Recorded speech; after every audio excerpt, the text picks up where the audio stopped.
Ed Gillespie joining us now. Ed, good to have you with us, man. Great to be with you, John. Thanks. And you're right about Chris Levitt. He does a fantastic job and incredibly dedicated, smart, and hardworking. And he leads a team that I'm very, very proud of. Professional and ethical and honest and committed to principles that we share and all about, making Virginia the best place to live and raise a family and have a business in the country, and really dedicated to cause, which I appreciate very, very much. Well, he's put together an A team. He's kept everybody focused. There's been no mistakes, but it's not like you've not done anything. I mean, it's one thing to say, okay, I've run a mistake-free campaign, but I've not really done anything. I mean, you guys have done a lot. You come out with a lot of policies, and you've done a lot. So that's very difficult to do. And so, look, I think right now, if the results are what I think they're going to be Tuesday, I think he's going to be the MVP of campaign managers. And we give, when we don't think people do a good job, we criticize the Ralph Northam campaign ad nauseum. I think they're going to win it despite a disastrous campaign. But Chris really needs to be commended, Ed. He's done a fabulous job. And from the media, he's been accessible. Every time, we've asked him for anything, he's calls you back immediately. So we appreciate that as well. Tell me about your last-minute campaigning between this afternoon, tonight, tomorrow. What happens, Ed? I'm in Northern Virginia today and was yesterday as well. I was also in Richmond area. And, I've been all over the place. I was on the Eastern Shore last week. And, we're just taking this campaign to every corner of the Commonwealth. And I will be a governor for all Virginians. I'm waging my campaign to all Virginians. And we'll be in Chantilly, I know, later on today, and other parts of Fairfax County. And I'm going to sprint through the tape, John, and Kathy and I both are going to be out at the polls tomorrow from early morning until they close at 7 o'clock at night. And, I'm optimistic and feel like we have wind at our back, and we've done what we need to do to win the nomination. I take nothing for granted, and you can tell by my schedule just over the weekend, how much we're out there pounding away. But it feels good to me in the response we're getting from voters to our positive agenda. And I appreciate your noting the policies we put out. We put out a constant stream of good policies to get Virginia growing again, and people are responding to that. They want to know what we're for and, how are we going to make things better for all Virginians, how are we going to create jobs and raise take-home pay, help people lift themselves out of poverty, improve our public schools, pave more roads. And, we've got solutions to all these things.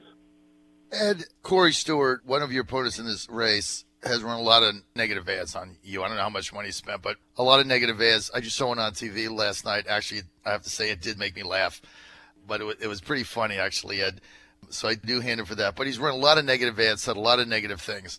When this campaign's over, we think you're going to win tomorrow night. We're going to think you win big. How do you reach out to Corey Stewart voters?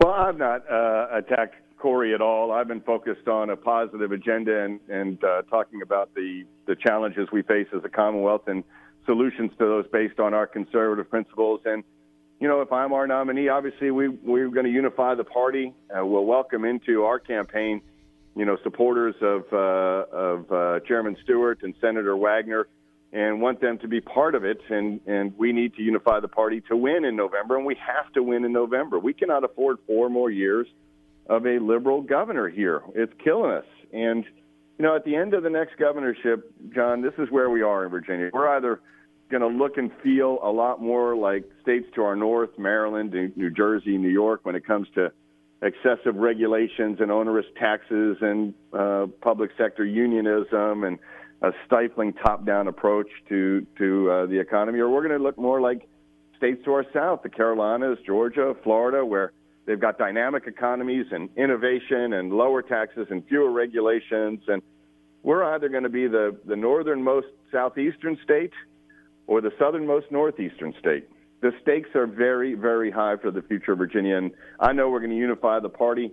I'm intending to be the nominee starting tomorrow night, and I'm excited about the fact that the Republican Party of Virginia, the RPV, under John Whitbeck's leadership, has put together a unity tour and a ticket tour for the gubernatorial nominee and the LG nominee, along with John Adams, our AG nominee, to travel the Commonwealth together and make clear that we are running as a ticket. I will lead a unified ticket to victory in November, And I'm very much looking forward to being our standard bearer. But like I say, taking nothing for granted, sprinting through the tape and working hard until 7 o'clock tomorrow night, and then start working hard right away the next day on this ticket tour. Well, Ed Gillespie, having been on the losing end of a very close race in 2014, you know how it feels to lose a tough one. You probably look back at that campaign, and there was probably a number of things at the end you could have done that might have made a difference. So I wouldn't think based on that you would take anything for granted whatsoever. We appreciate you're out there doing what you're doing. The Washington Post editorial a week ago, they endorsed State Senator Frank Wagner, but they also blasted your tax cut policy, your 10%, shall we call it, down payment tax cut, and saying that it disintegrates as soon as reality hits it. I'd like to get a 10% tax reduction. Why did they say that, and how do you respond to that? The Washington Post editorial page is incredibly liberal, as we all know. They hate tax cuts. Hate them. They love tax increases, and as we all know, Frank's running on a tax increase, a gas tax increase. And so it wasn't surprising to me at all. They don't take the time to even – the Washington Post, that's the first time they covered my tax cut, by the way. They did when I unveiled it, and it got a lot of attention around the Commonwealth because it would be the first cut in our individual income tax rates in 45 years. Got coverage everywhere. The Washington Post did not even cover it on their website, not let alone in their print edition, and that was the first mention of it. The first coverage of it was in their editorial, so they have no idea what's in it. They didn't even cover it, and they don't know how it works. The fact is, as you know, John, it is based on future revenue increases and revenue growth of $3.4 billion that we project over the next 5 years. What I'm saying is, let's take $2 billion of that and increase spending on education and transportation, law enforcement, other critical functions of our government. But let's have $1.4 billion of it allow for Virginians, hardworking Virginians, to keep more of their own money in their own pockets to spend as we see fit. And the impact of that would be not only much needed relief for hardworking Virginians many of whom haven't had a pay raise in years, but are paying higher prices for housing and college and food and health care, but would also help small business formation and expansion, and would because most small businesses, as you know, John, don't pay a corporate income tax; they pay the individual income tax. Subchapter S and LLC corps, they're in the individual code. And when fully implemented, this plan, according to an independent econometric analysis, it would result in the creation of more than 53,000 full-time private sector, good-paying jobs in Virginia. That's a 25% increase over current projections. And so it's done in a responsible manner. All the leaders of the money committees and the General Assembly have endorsed it and know that it's responsibly crafted and that it wouldn't, hurt core government functions or jeopardize our AAA bond rating. But it is time for a tax cut in Virginia. We have been dropping on the list of business-friendly states for years now. Just 6 years ago, under Bob McDonnell, Virginia was number one on the CNBC list of best states for business. Now we're not even in the top 10. We dropped from 12 to 13 most recently, and other states around us have been moving, and we've got to move too. And we've got to become more attractive to retirees. We want people who separate from their service. If they leave the Navy at Norfolk, or they're leaving the Army at Lee, or the Marines at Cole, we want them to stay in Virginia and contribute to our economy, not go south on us, and that's increasingly happening. We've had 3 straight years where more people have moved out of Virginia than into Virginia. That had never happened before since we started collecting that data in 1978, and now we've had 3 straight years. And it's not just retirees, it's also young adults graduating from our high schools and great colleges and universities, and they're unable to find opportunity here in Virginia, and they're moving generally south. And so we've got to get our economy growing again. We've had 5 straight years where our economic growth rate has been below the national GDP rate, and we used to always lead it, and now we're lagging. And that's not going to change unless we change it. We've got to change our policies. I've got the right policies to benefit all Virginians. Look, I love your tax cut. I know a lot of people have blasted it. I think whenever you can give money back to hard-working people in America, I think that's a good thing. I don't think anybody in the state thinks that they're undertaxed. Certainly working people don't, business owners don't. So you got to start somewhere. Anything you do can be criticized because, it's easy to stay with the status quo, basically. But I like your income tax plan, and I think as you shrink government, it makes everybody be more efficient. So we're looking forward to that. Tomorrow, Ed, what is your message to Trump voters in Virginia? That, we need to get Virginia growing again, and we should be number one in the nation when it comes to job creation and economic growth. And I'm running on a plan that will benefit hardworking Virginians and all Virginians, improve our public schools, empower people. And, if you look at my policies, it is clear that I am the candidate who is running on empowering people, not empowering government more energy supply for us, to have a governor and Democratic candidates who, after the Trump administration and the EPA, give some much-needed relief to our Southwest Virginia, our coal country here, by rolling back the EPA's Clean Power Plan, to have them then come in and say, well, we're going to impose it on a statewide level. That is just incredible to me. And to have Democrats who don't support the development of our energy infrastructure in the form of pipelines, which we can do in a way that respects private property rights and protects the environment, but creates thousands of good-paying jobs in Virginia. To have the Trump administration looking at through the Department of Interior, giving us the option to develop the oil and gas resources off of our deep sea coast, but then have Democrat governors say, no, we're not going to do that. We're going to stop it at the state level. They are going to stymie any opportunity we have to make progress in terms of creating jobs and raising take-home pay for hardworking Virginians, and my policies will do that. What is your position on sanctuary cities in Virginia? Are you willing to cut their funding? How do you stand on that? Yeah, I'm opposed to sanctuary cities. I would have signed Delegate Charles Poindexter's bill that Governor McAuliffe vetoed and Ralph Northam voted against. Having sanctuary cities, allowing that in the Commonwealth of Virginia, is not going to make us safer as a Commonwealth. It's not going to make Virginians safer, and I'm opposed to sanctuary cities. This is, one of those things out there. You mentioned all these negative ads and these false attacks, and it's like playing whack-a-mole, John. I mean, every time you knock down one of these false charges, another one pops up. I'm proud to have been endorsed in this race for tomorrow's election by the National Right to Life Committee for my commitment to the protection of innocent human life. And they've endorsed me in this primary, and yet you've got, ads out there saying I'm for partial birth abortion. I'm opposed to removing historical statues in the Commonwealth of Virginia, and I have made that clear. And yet you've got people saying I'm for that. I have faith in my fellow Virginians and Republican primary voters that they'll get the facts and know the information.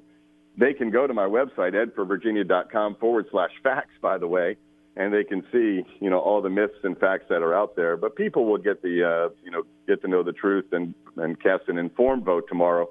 But it is a lot of work trying to keep up with all the lies that get spewed out there. I got to admit. It is like whack-a-mole. But again, I mean, your campaign has never got knocked off its message, which is really commendable for all the attacks that you've taken. That's why I've got you winning big tomorrow. And by the way, we appreciate your letting us do our award-winning election night show at your election night headquarters tomorrow at the Hilton in Short Pump. I want to thank your staff for that.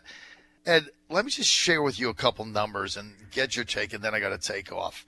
Here's kind of the untold story here about Virginia, with everybody saying the Republicans can't win, all the trends and et cetera. If you look at in 2016 in the presidential race, as bad as everybody said Trump did in Virginia, obviously I'm biased. I was his chairman. I lost. Okay. Having said that, Clinton and Jill Stein got 1,969,000 votes. All right. It's a big number. But Trump, Donald Trump, Libertarian candidate Gary Johnson, none of those people were going to vote for Clinton. And conservative independent Evan McMullen, none of those people were voting for Clinton. Those three combined got 1,942,000. That was only a 27,000 vote difference in raw votes when the Democrats turned everybody out, which is about a 0.5% difference out of almost 4 million cast. doesn't that send a picture that if you can just rally those people and get 3/5 of them out, you're going to win? Yeah, I think that's a very good point, John. And the fact is, Virginia is a purple state. We are a swing state. And, you know, the pendulum does swing, and I believe it's going to swing in our direction in this campaign because of the kind of campaign I'm running. And I'll do well in Northern Virginia. You know, I was able to carry Loudoun County against Mark Warner. No easy feat. And I think it's helpful for us to have a Republican nominee from Fairfax County. That will be helpful in November. And I'm going to run the kind of campaign, as you have seen, you know, that resonates in every corner of the Commonwealth and with every voter in Virginia. And I know how to wage that kind of campaign, and I think you're exactly right. The electorate is open to, certainly a significant segment of it is open to a message, a positive agenda, an aspirational agenda of making Virginia first in the nation, not just on the list of business-friendly states, but on the list of economic growth and job creation, we should be number one. I truly believe that. When you look at our assets, our fertile lands and our natural resources, our port, our people, our great colleges and universities, our natural beauty, our historic landmarks, our location, when it comes to job creation, economic growth, Virginia should be first in the nation, and we can be with the right policies. And those are the policies I'm putting forward, and they're going to resonate with all those voters that you just mentioned. Just again, almost 4 million votes cast in 2016, 3,912,000, and the Democrat liberal ticket of Clinton Stein beat the conservative Trump McMullen Gary Johnson ticket by 27,000 votes. And the Democrats had the whole McAuliffe Clinton machine going. They're not going to have that again. I just think you got a shot here. I don't care what anybody says. I don't care what Ben Tribbett says, all his trends. I just look at raw numbers. I'm a math guy. I think you got a heck of a shot here in November to win. And I also believe Ralph Northam's going to win. And I think you got a much better chance against him than you would have had against Tom. But that's just me. Hey, Ed, I'm out of time. We'll look forward to seeing you tomorrow night. Well, let me just say this, John, I cannot win in November if I don't win tomorrow. So for the listeners out there, to your point, a lot of folks, it's, a lot of people still not aware of this primary tomorrow, but it is an important one. And I humbly ask for the votes of your listeners and promise I'll run a campaign that makes us all proud and, more important, be a governor who makes us all proud. Thanks, Ed. We'll see you tomorrow night, and good luck tomorrow. Thanks for being with us.